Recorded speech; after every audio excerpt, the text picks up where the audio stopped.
Bød jer alle sammen velkommen her til denne store begivenhed, hvor vi har premiere, eller hvor vi løfter sløret for 7. B's projekt her på Glasmuseet.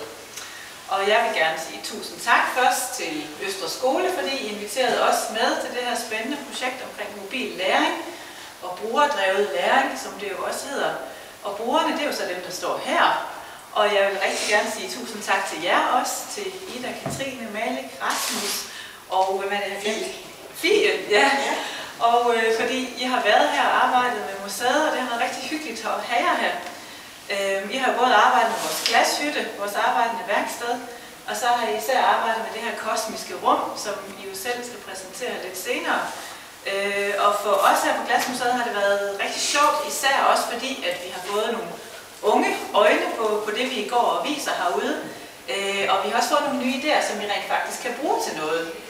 For eksempel, hvis jeg godt må sige, en af de ting, I har lavet her med jeres QR-koder, det er, at I fandt ud af, at I ville spørge folk, altså museets gæster, om deres oplevelse, hvad de havde oplevet, når de havde været inde i det kosmiske rum. Og det er jo sådan et rum, som dem af jer, der ikke har prøvet at være derinde endnu, I vil få en stor oplevelse, når I kommer derind. Og det var sådan en rigtig fin idé, så den der lille film, I har lavet med at spørge folk om, hvordan det nu var at være i det kosmiske rum, den tror jeg nok, vi gerne vil føre videre og simpelthen integrere på vores Facebook-side, også hvis vi må for jer. Og så simpelthen bede folk om at skrive eller filme og sende billeder af deres oplevelse. Det synes jeg var rigtig sjovt. Så tusind tak, fordi I har besøgt os her på Glasmuseet og arbejdet med vores museum. Og tak for godt selskab. Så er der vist en fra et stykke frugt. Det var det. Ja. Jo, det hele startede jo med, at lige før jul, tror jeg, det var, Rita kom og sagde til mig, Ingeborg, kunne du ikke tænke dig at være med til sådan noget, der handler om at bruge de digitale medier, altså iPad og iPhone og computer og Facebook og jeg ved ikke hvad. Og så siger jeg, Rita, du er vist gået forkert. Men hun mente, at 7. var bare en perfekt klasse til at have med i sådan et forsøg. Så vi sagde ja. Og så var det jo det, der var noget, der var givet, men ellers så var der noget, som eleverne kunne arbejde med selv. Det de ikke kunne selv bestemme, det var, hvilket sted de gerne ville være af de 4 steder, og de kunne heller ikke selv bestemme deres gruppe. Men det fik vi placeret ved hjælp af lodtrækning. Og vores gruppe her trak Glasmuseet, og de andre grupper fik de andre 3 steder. Hele familien er kendt på hele Færøerne. Det er en stor del af deres kulturarv. Og Trondbur, han havde en tvillingebror, og han blev så født lige før Trondbur. Okay. Her ser vi en fin hvidved af hjemmegroet irsk ask, som benyttes til skelettets krammeværk. Master og årsommer udvalgtes af asketræernes seje nordvendte sider. Kerneved af eg forvandles til landing.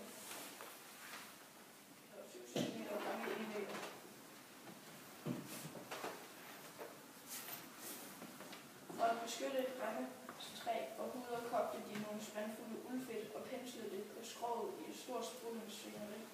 Det lugtede lige så afskyeligt, som det så ud.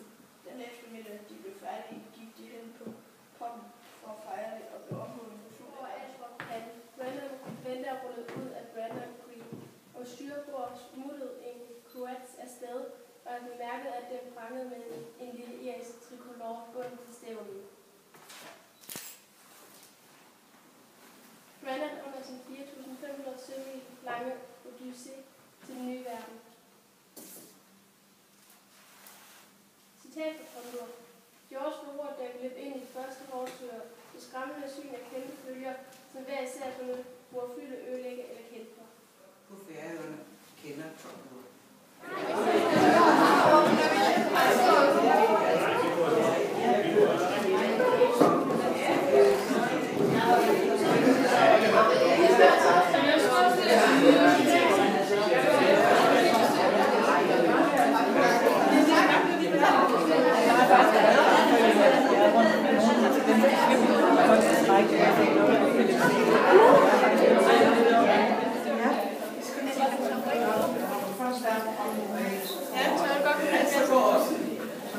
Ja, bedst det tager også. Det bliver bare glas. Men det er, man kan godt blive lidt forskrækket. Ja.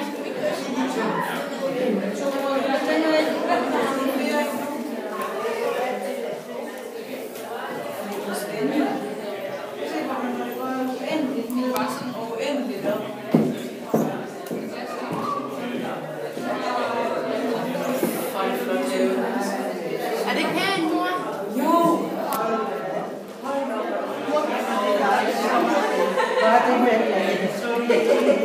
og kigger, så bliver fyldt af. Jeg har spurgt, om vi lige skulle gå en lille rundtur. Rasmus og de andre, de kan jo også fortælle lidt om udstillinger, men vi kunne jo godt gå i samlet flok lige igennem udstillingerne. Så kan jeg lige sige et par ord, hvis I har lyst til det. Og så kunne vi gå samlet over til værkstedet til Glashytten, hvis I ikke har været derovre endnu. Så I kan se det arbejdende værksted, hvor at børnene også har arbejdet med QR-koder, og der er især en, jeg kan anbefale jer, hvis I har en scanner med. Det er den her lille teaterstykke om fønikerne, hvordan man ifølge legenden opdagede glas på en strand. Det er i hvert fald en sjov film, synes jeg, det er rigtig sød. Så, men hvis I har lyst, og I har lige fået lidt vådt til halsen, så kunne vi jo lige gå igennem udstillingerne sammen. Jeg oplevede faktisk et på en gang på en helt omgang. Undervejs blev man ude en gigantisk gammel glashus, stiger og mange andre elementer, hentet og dømmet kreative univers, og inspireret af noget, som står i livet. Du arbejder skulpturelt på de fleste pladser. Det varme glas er jo selvfølgelig flydende, som vi skal over se i værkstedet lige om lidt. Men det handler jo om at kunne kontrollere det her glas. Og bagefter er det så poleret, børstepoleret, så får det der fine overflade. De her store fade, Tobias han kan faktisk næsten blæse lige så store fade, men de her de er faktisk noget, der hedder slumpet og fused. Det vil sige, at han laver sådan nogle lange glasstænger med små mønstre i. Så det er jo ikke sådan nogle, man lige kan gå ned og købe ned på et byggemarked, men han simpelthen lavet det helt fra bunden af. De her lange stænger kan man så, der kan stå en i den ene ende og en i den anden ende, og så hvis man snor hver sin vej, så får man sådan en spiral.